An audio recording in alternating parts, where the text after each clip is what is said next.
20ویں صدی کے بالکل آخری دن یعنی 31 دسمبر 1999 کو جب مفکر اسلام حضرت مولانا سید ابوالحسن علی حسنی ندوی کا انتقال ہوا تھا تو اس وقت مسلم دنیا میں غم اور سوگ کا ماحول چھا گیا تھا۔ یہ گمان کیا جا رہا تھا کہ شاید ان کا بدل مل پانا ممکن نہیں ہوگا۔ اس گمان میں گرچہ پوری سچائی اور حقیقت پسندی پائی جاتی تھی اور یقیناً مولانا علی میاں کا نعم البدل آج تک اس ملک کو نہیں مل سکا ہے۔ اس کی بنیادی وجہ یہ تھی کہ اتنی ہمہ شخصیت صدی میں پیدا ہوتی ہے جنہیں دین و دنیاوی علوم پر یکساں دسترس حاصل ہو اور جن کی ایمانی غیرت و حمیت اس قدر بلند ہو کہ دنیا کے شہنشاہوں کے سامنے بھی اپنی ایمانی جرات کا اظہار کرنے سے ایک لمحے کے لیے نہ ہچکچاتے ہوں، جن کی مومنانہ فراست کا عالم یہ ہو کہ وہ حالات کے رخ کو پرکھنے اور اس کی روشنی میں مستقبل کا لائحہ عمل طے کرنے کا ہنر رکھتے ہوں، جیسا کہ مولانا علی میاں نے اپنی زندگی میں کیا اور اپنی قوم کے لوگوں اور اس ملک کے عوام کو جن سے آگاہ کیا تھا، وہ آج حقیقت بن کر مسلمانان ہند کے ہوش اڑا رہے ہیں، کیونکہ ان کی پیش گوئیوں پر توجہ نہیں دی گئی تھی۔ البتہ مولانا علی میاں نے اپنی زندگی میں اس مشن کو پائے تکمیل تک پہنچانے کا خاص التزام فرمایا تھا کہ مسلم نوجوانوں کی ایک ایسی نسل تیار کر دی جائے جو ان کی عدم موجودگی میں ملک و ملت کی رہنمائی کا فریضہ بخوبی انجام دے سکے۔ حضرت مولانا رابع حسنی ندوی ایسے نوجوانوں کے سرخیل کے طور پر ابھرے اور چونکہ ان کی دینی، فکری اور علم و ادبی تربیت ان کے باکمال ماموں جان حکیم عبدالعلی اور مولانا علی میاں کی رہنمائی میں تکمیل پائی تھی، اس لیے ان میں وہی ولی اللہ دینی جوش، فکری صلابت اور علم میں بلندی پائی جاتی تھی جو ان کے خاندان کا تمغہ امتیاز بن چکا ہے۔ مولانا رابع حسنی ندوی نے ندوے جیسے عالمی اسلامی ادارے کی قیادت کی ذمہ داری ایسے وقت میں سنبھالی تھی جب صرف ملکی سطح پر ہی نہیں بلکہ عالمی پیمانے پر اسلام اور مسلمانوں کو کٹہرے میں کھڑا کیا جا رہا تھا اور امریکہ پر 9/11 حملے کی وجہ سے اسلاموفوبیا کا جو طوفان مغرب کی اسلام دشمنی کے نتیجے میں اٹھ چکا تھا، اس کی زد میں اسلامی مدارس کو خاص طور سے نشانہ بنایا گیا تھا۔ خود ہندوستان میں تشدد پسند ہندوتوں کی سیاست، حکومت و اقتدار پر قابض تھی اور مدارس اسلامیہ ہند پر بیجا طور پر یہ الزام عائد کیا جاتا تھا کہ یہ مدارس دہشت گردی کے اڈے ہیں اور انہیں بند ہونا چاہیے۔ ایسے مشکل ترین تاریخی مرحلے میں مولانا نے مدارس اسلامیہ سے وابستہ افراد اور تنظیموں میں یہ حوصلہ پیدا کیا کہ وہ جرأت مندی کے ساتھ اس منفی پروپیگنڈا کا نہ صرف مقابلہ کریں بلکہ پوری قوت کے ساتھ یہ پیغام سماج اور معاشرے میں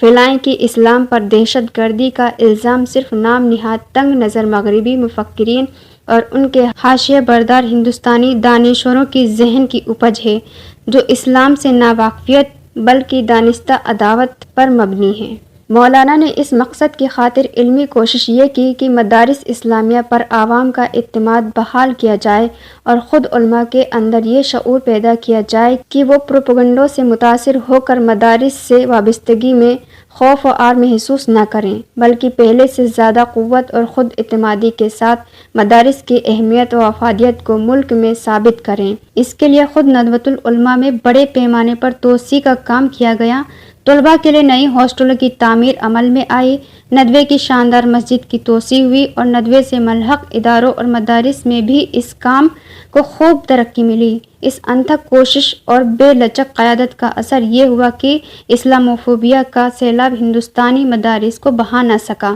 پہلے سے زیادہ بڑی تعداد میں ہندوستانی مسلمانوں نے اپنے جگر گوشوں کو چمکتی دمکتی ماڈرن کلاسوں کے بجائے مدارس کی سادہ بوریوں پر بیٹھنے اور اسلام سے اپنا گہرا علمی و فکری ربط پیدا کرنے کے لیے بھیجنا شروع کر دیا۔ اس کے علاوہ دوسرا چیلنج ہندوستانی مسلمانوں کے سامنے یہ تھا کہ ان کے پرسنل لوگ کو کیسے مضبوط قیادت فراہم کرائی جائے۔ چونکہ مولانا رابع صاحب سے قبل مولانا مجاہد الاسلام قاسمی بورڈ کی صدارت فرما رہے تھے جو اپنی فقہی بصیرت میں امتیازی شان رکھتے تھے، اس حساس عہدے کے لیے بھی جب ایسی شخصیت کی تلاش شروع ہوئی جو تمام پہلوؤں سے اس کی کمر توڑ ذمہ داریوں کو سنبھالنے کی اہل ہو تو متفقہ طور پر تمام ممبران کی نظر مولانا رابع حسنی ندوی پر ہی جم گئی اور ان کی شخصیت سے ایسا لگاؤ اور اعتماد محسوس کیا گیا کہ اتفاق رائے سے 2002 کے حیدرآباد اجلاس میں آپ کو پرسنل لا بورڈ کا صدر منتخب کر لیا۔ اس میں ان کی علمی بلندی، فکری پختگی اور دینی غیرت کے علاوہ امت کے مسائل کے تئیں ان کی مسلسل بے چینی اور ان کا حل تلاش کرنے کی لگن جیسے اوصاف شامل تھے۔ ندوے کی نظامت کے ساتھ ساتھ پرسنل لا بورڈ کی قیادت بھی آپ نے عمر کے آخری لمحے تک فرمائی۔ گرچہ پرسنل لا بورڈ کو بابری مسجد تنازع پر سپریم کورٹ کے فیصلے اور طلاق ثلاثہ معاملے پر تنقیدوں کا سامنا بھی کرنا پڑا، لیکن حالات پر گہرائی سے نظر رکھنے والے جانتے ہیں کہ ایسے مشکل دور میں اس سے بہتر قیادت کی امید نہیں کی جا سکتی تھی، جس میں مولانا کی دلپذیر شخصیت کو بڑا دخل تھا۔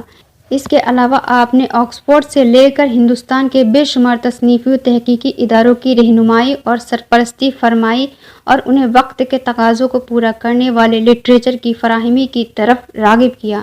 جس میں وہ پورے طور پر کامیاب ہوئے۔ خود ان کا اپنا سیال قلم اس روانی سے چلتا ہے کہ حیرت ہوتی ہے کہ اتنی مشغولیات کے باوجود کوئی شخص اتنی وسیع تصنیفات اتنی بڑی تعداد میں کیسے لکھ سکتا ہے۔ لیکن چونکہ انہوں نے اپنی پوری زندگی نظم و ضبط کے ساتھ گزاری تھی اور علم و ادب سے اپنا گہرا رشتہ قائم کیا تھا، اس لیے علمی مقالات اور تصنیفات منظر عام پر لانا ان کی طبیعت کا خاصہ بن چکا تھا۔ وہ ایک کامیاب مصنف و ادیب اور صحافی ہونے کے ساتھ ساتھ ایک کامیاب معلم تھے، جنہوں نے اپنے طلباء کی ایک بڑی کھیپ تیار کر دی ہے، جو ان کے بعد بھی ان کے کاموں کو آگے بڑھاتے رہیں گے اور اسلام کے چراغ کو ہر آندھی میں بجھنے سے بچانے کا فریضہ انجام دیتے رہیں گے۔